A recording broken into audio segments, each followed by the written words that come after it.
আমার আজকের রেসিপি ইলিশ মাছের মাথা দিয়ে চচ্চড়ি। এটা তো কিছু বলার অপেক্ষা রাখে না, গরম ভাতের সঙ্গে দুর্দান্ত লাগে। মানে এটা দিয়েই পুরো ভাতটা খেয়ে নেওয়া যায়। আর এভাবে করে যদি রান্নাটা করা যায় তাহলে এটা একেবারে অনুষ্ঠান বাড়ির যে ছ্যাঁচড়া ঠিক সেরকম লাগে খেতে, অথচ সেরকম জটিল কিছু নয়, কিন্তু খুব সহজ রান্না। তো চলুন দেখে নেওয়া যাক রান্নাটা আমি কীভাবে করছি। এর জন্য আমি ইলিশ মাছের মাথা নিয়েছি একটা, একটু বড় মাথাটা আর কি। এটা দুভাগ করে বেশ ভালোভাবে ধুয়ে ওই নুন হলুদ মাখিয়ে রেখেছি। আর এদিকে সবজির মধ্যে বিশেষ কিছুই নিয়েছি আলু, কুমড়ো আর বেগুন। আলু দুটো মাঝারি সাইজের নিয়েছি, এরকম ডুমো ডুমো করে কেটেছি। কুমড়ো 200-250 গ্রাম মতো, কুমড়ো একটু ডুমো ডুমো করে কেটে নিয়েছি। বেগুনও তাই, একটা মাঝারি সাইজের নিয়েছি বেগুন।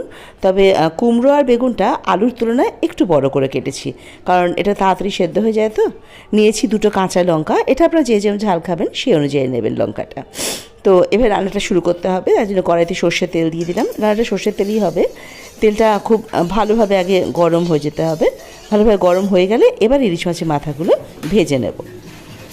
দেখুন মাথাগুলো দিয়ে দেবো।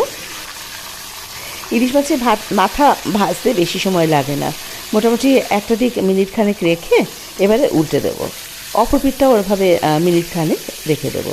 এভাবে উল্টে পাল্টে মাছের মাথাটাকে জাস্ট একটু লাল করে ভেজে নেব। খুব বেশি কড়া ভাজার দরকার নেই। দেখুন মাছের মাথাটা ভাজা হয়ে গেছে। এই যে এবার এটা তেল থেকে ঝরিয়ে অন্য একটা আলাদা পাত্রে তুলে রাখবো। এবার বাকি যে তেলটা, তাতে ফোড়ন দেব শুকনো লঙ্কা একটা, আর 5 ফোড়ন দেবো এখানে ½ টিস্পুন। শুকনো লঙ্কা আর 5 ফোড়ন আর কি, এর যে ফ্লেভারটা মিশিয়ে ভীষণ ভালো আসে এই চচ্চড়িতে। তো কয়েক সেকেন্ড একটু নাড়াচাড়া করে নেবো। ফোড়নটা একটু ভাজা ভাজা হয়ে গেলে এর মধ্যে প্রথমে ওই কেটে ধুয়ে রাখা আলুগুলো দিয়ে দেবো।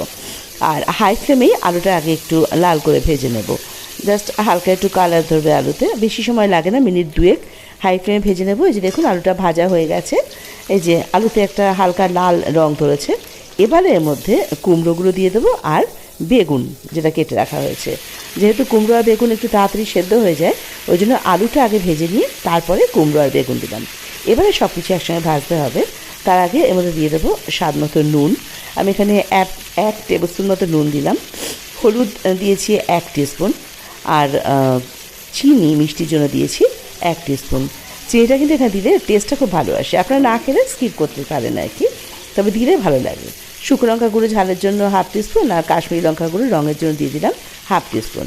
জিরে গুঁড়ো দিলাম 1 টিস্পুন। খুব বেশি মশলা কিন্তু এই রান্নাটাতে লাগে না। এবারে আগে ওই মিনিট খানেক বা মিনিট 2 সময় ধরে হাই ফ্লেমে সমস্ত মশলাগুলো আর সবজিটা একসঙ্গে একটু ভাজা ভাজা করে নিতে হবে। এবারে আমাদের দিয়ে দেবো কাঁচা লঙ্কা দুটো আর অল্প একটু জল। এবার ফ্লেমটাকে মিডিয়ামে করে ঢাকা দিয়ে এই মশলাটাকে সবজির সঙ্গে ভালোভাবে কষিয়ে নেব। তাতে হবে কি, সবজিগুলো সেদ্ধ হয়ে যাবে আর মশলাটাও কষানো হয়ে যাবে। তো এটা ঢাকা দেওয়া থাক। মোটামুটি মিনিট 7 লেগেছে কিন্তু সময়টা সবজিটা সেদ্ধ হতে। দেখুন ঢাকাটা খুলে নিলাম। মাঝে মাঝে আমি ঢাকা খুলে অবশ্যই এটা নেড়ে দিয়েছি। তো এই যে দেখুন অল্প অল্প তেল বেরোতে শুরু করে দিয়েছে আর সবজিগুলো একেবারেই সেদ্ধ হয়ে গেছে। এই যে দেখেছেন তো। এবারে ঠিক এই সময়টায় ওই ইলিশ মাছের মাথা যেগুলো ভেজে রেখেছিলাম সেটা দিয়ে দেবো। ইলিশ মাছের মাথা খুব নরম হয়, আর যেহেতু ইলিশ মাছের মাথায় প্রচুর কাটা হয় তাই মাথাটা কিন্তু আগে দেব না, তাহলে এটা সবজির সঙ্গে একদম ঘাটা হয়ে যাবে আর পুরো কাটা সবজিতে ভরে যাবে, তখন খেতে খুব অসুবিধা হবে। তাই এই সময় সবজি সেদ্ধ হয়ে গেলে মাছের মাথাটা দিয়ে ঢাকা দিয়ে ওই জাস্ট মিনিট খানেক একটুখানি রেখে দেবো।